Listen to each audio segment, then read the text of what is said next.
안녕하세요. 한자로드 60번째 시간입니다. 이번 시간에는 확장된 한자가 적은 것만 모아 설명드리도록 하겠습니다. 첫 번째로 볼 한자는 올레자입니다. 올레자는 오다나 부르다, 미래라는 뜻을 가진 글자입니다. 올레자의 갑골문은 이렇게 생겼습니다. 이것은 보리를 그린 것인데요. 갑골문에서는 뿌리와 이삭이 함께 묘사되어 있었습니다. 그래서 본래 의미도 보리였었죠. 올레자는 보리를 뜻하게 만든 글자였지만 후에 오다라는 뜻으로 가차되었습니다. 한자는 말보다 늦게 만들어지는 경향이 있죠. 당시에는 보리라는 글자는 있었지만 오다라는 글자는 없었습니다.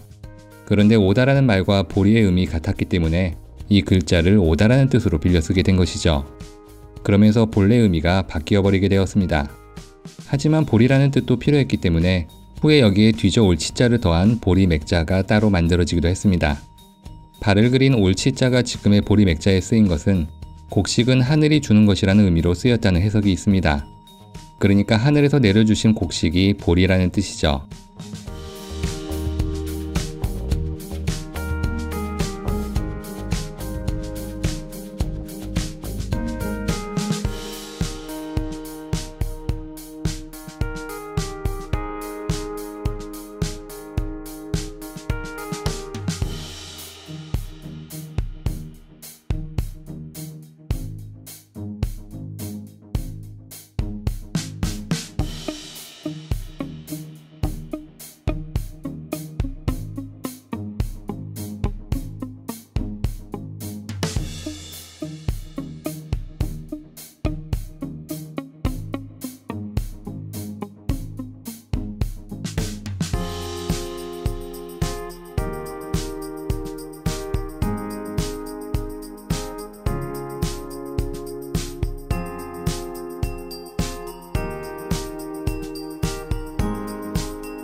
누구 숙자는 누구나 무엇, 어느와 같은 의문형으로 쓰이는 글자입니다. 누구 숙자는 아들 자자가 붓으로 지정되어 있지만 아들과는 아무 관계가 없습니다. 누구 숙자의 곽골문을 보면 사당에서 제를 지내는 사람이 그려져 있었습니다. 제를 지낼 때는 익힌 음식을 올리게 되는데요.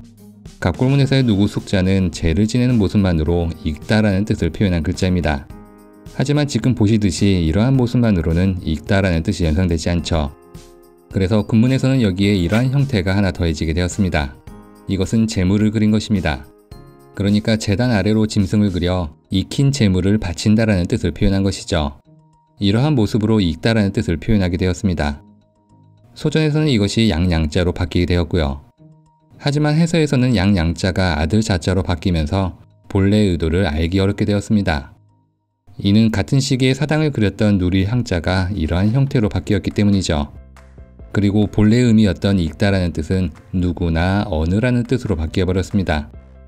그래서 해서에서는 익다라는 뜻을 대신하기 위해 여기에 불화자를 더한 익힐 숙자가 따로 만들어지기도 했습니다. 그러니까 지금의 익힐 숙자는 불화자가 익다라는 뜻을 전달하고 있는 셈이죠.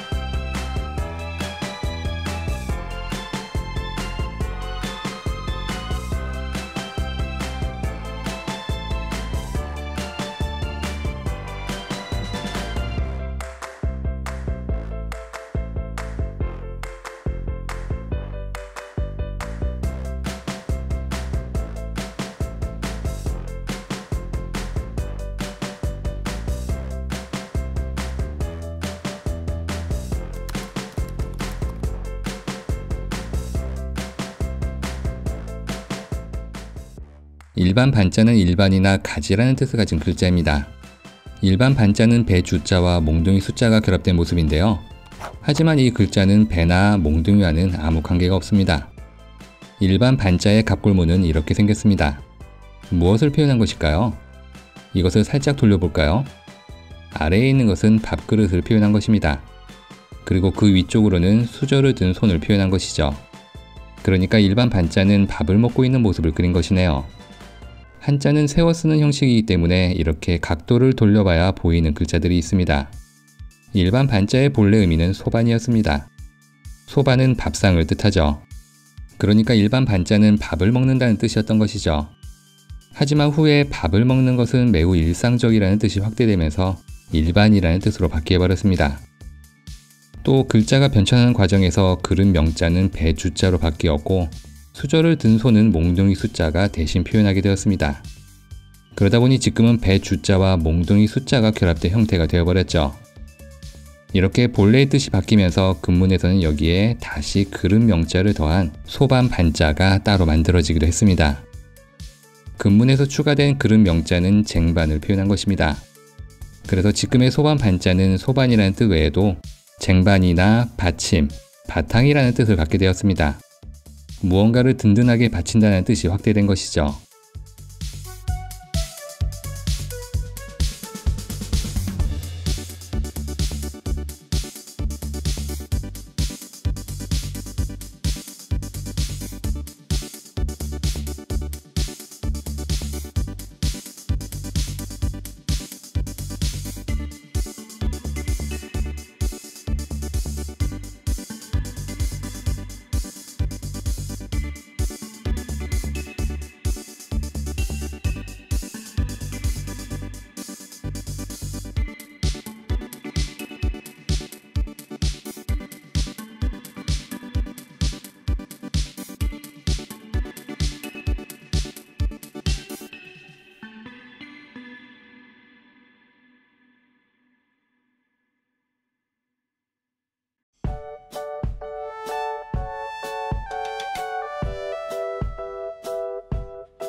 인원 원자는 인원이나 수요를 뜻하는 글자입니다.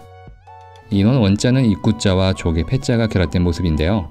하지만 갑골문에 나온 인원 원자를 보면 솥정자 위로 동그라미가 그려져 있었습니다.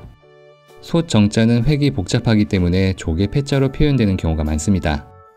인원 원자에 쓰인 조개 패자도 그러한 경우 중 하나죠. 그런데 갑골문을 보면 솥정자 위로 동그라미가 그려져 있었습니다. 이것은 동그랗다라는 뜻을 표현한 것입니다. 둥근 형태의 솥정자 위로 동그라미를 그려 둥글다라는 뜻을 표현한 것이죠. 하지만 후에 인원이나 수요라는 뜻으로 가차되어 버렸습니다. 그래서 소전에서는 여기에 애운담 위자를 더한 둥글 원자가 따로 만들어지게 되었습니다. 그러니 지금의 둥글 원자에 있는 애운담 위자는 본래의 의미를 살리기 위한 용도일 뿐 두르다라는 뜻과는 아무 관계가 없는 것이죠. 참고로 소전에서는 인원 원자에 손 숫자가 더해진 글자가 만들어지기도 했는데요. 바로 덜 손자입니다. 덜 손자는 인원을 뜻하는 인원 원자에 손 숫자를 더한 것으로 손으로 인원을 덜어낸다는 뜻을 표현하고 있습니다. 수량이 감소했다는 것은 손해를 봤다는 뜻이죠. 그래서 덜 손자는 일타나 손해를 보다라는 뜻으로 쓰이고 있습니다.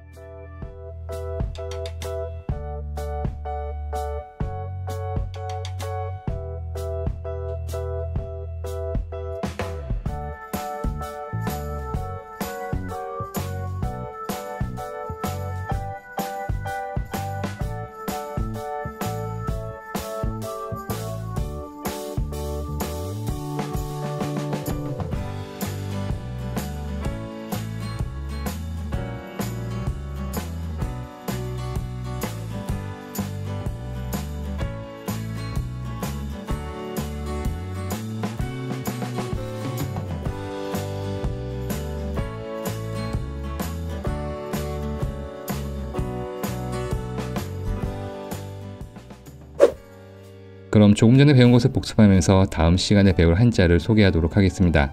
시청해주셔서 감사합니다.